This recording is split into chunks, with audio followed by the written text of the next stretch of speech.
mitts und come to Raw Talk. Today, I'm joined by the welterweight bare-knuckle boxing champ, the marvellous, the magnificent, the mercurial, Mick Kelly. Mick, thanks for coming on Raw Talk. How you doing, bud? Eddie, all the way from South Africa. Yeah, thank you so much, mate, for giving me your time. I really appreciate you giving me your time, and yeah, it means a lot. Thank you. Thanks. So, for the viewers who've never heard the name Mick Kelly before, sum yourself up in one sentence, please. An intelligent pressure fighter with an iron will and knockout power, who's in a race against time to win a bare-knuckle world title. I heard something through the grapevine. I'll tell you actually, I'll grasp my source straight up. It was Wayne. Okay, I heard, and I just want, for the viewers, I want to know if this is true. I heard that you tore your bicep in your last fight and still won. Is that true? And if so, could you tell me a little bit more about it? Yeah. So I actually tore my bicep in training about 5 weeks out from the fight, sparring with a fighter out here. I threw a right hand over the top and I caught his elbow with this. Yeah, so I knew it was going to go in the fight. I only had a short window of time to use it, and it went in the first round. I was banking on it going maybe a little bit later than that because I like the first round to have a look. But yeah, the tendon snapped off the bone in the first round. I went back to my corner and I said to my cornerman, I said, "Oh, my arm's gone."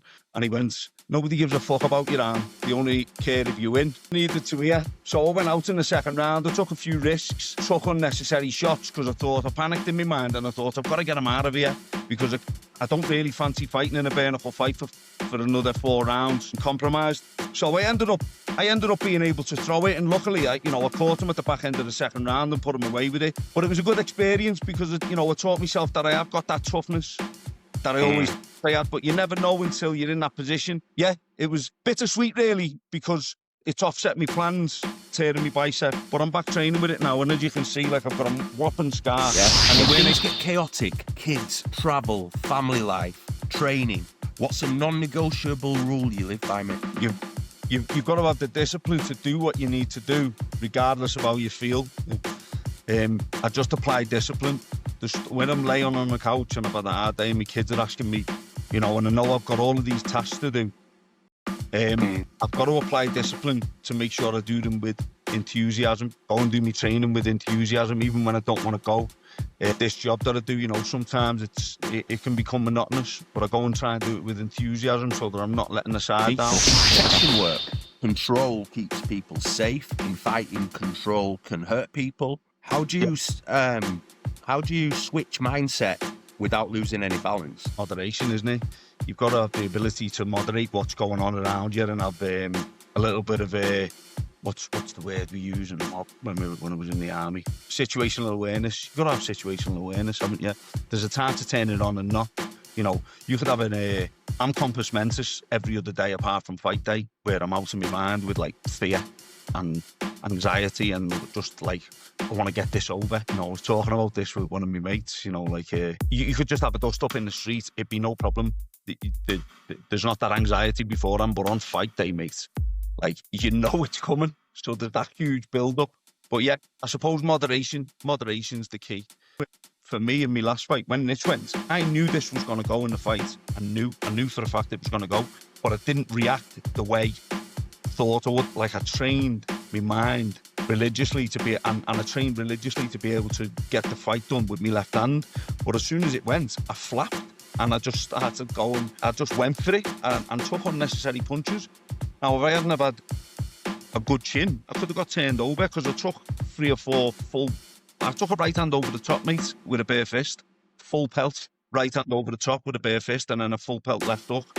And I felt them, don't get me wrong, but fortunately I've got a good chin. But on another day, I could have been lights out, and that was as a result of me flapping and not following the structure of the game plan I've built in my head. Oh yeah, try not to get emotionally invested. No matter what happens, be prepared for all outcomes and have a plan for that. Yeah. So you've seen real world violence firsthand. Does that change the way you read an opponent's body language on fight day? No, I mean, it's just a fight in a controlled environment. It's nowhere near the chaos of war, is it? boxing's a walk in the park, mate. I know people make a big deal of it, but it really is a walk in the park to what you could experience out there. So you've got a certain approach for one thing and a certain approach for another. And I think my approach for boxing is specifically from a sportsman's point of view. You know, I don't really dislike any of the people that I fight. It's just you're in my way, and I approach it from a sportsman's point of view, where I'm trying to tactically outthink you. That's what I love about the game. It's like I love about boxing is the IQ of, if I see you react to something, then capitalising on that. Even if I land that shot and I don't put you away with it, I get like a rush of adrenaline, like, wow, I outthought you there. Do you win more fights being physically conditioned or thinking clearer in tense moments? I think the thought process is 90% of the battle. You can be physically but not mentally conditioned, and the mental conditioning does come from the physical condition, but believing in your physical conditioning, I think, like, self-belief is everything. Yeah, in the past, I've had experiences where I've been super fit and I've gone into gyms and I've got tagged with a couple of shots early on, and then kind of felt me conditioning just drained because a little bit of self-doubt has kicked in. And then hardening your mind to that, and then jumping in the next round and going, I'm not going to let that happen to me again. And overcoming that's a big hurdle you can overcome. So I'd say a lot of 90% of this game is mental. Does fear exist in the ring, or have you ever met fear somewhere else beforehand? That's probably a stupid question. Fear exists in the ring, 1,000,000%. 1,000,000% it does. Mate, listen, you can get knocked out in front of your family and kids. You know what I mean? That's pressure. That fear, 100%. Fear is the fuel that feeds the performance. If you don't have fear, in my experience, you're gonna perform terribly. And fear is innate in all of us.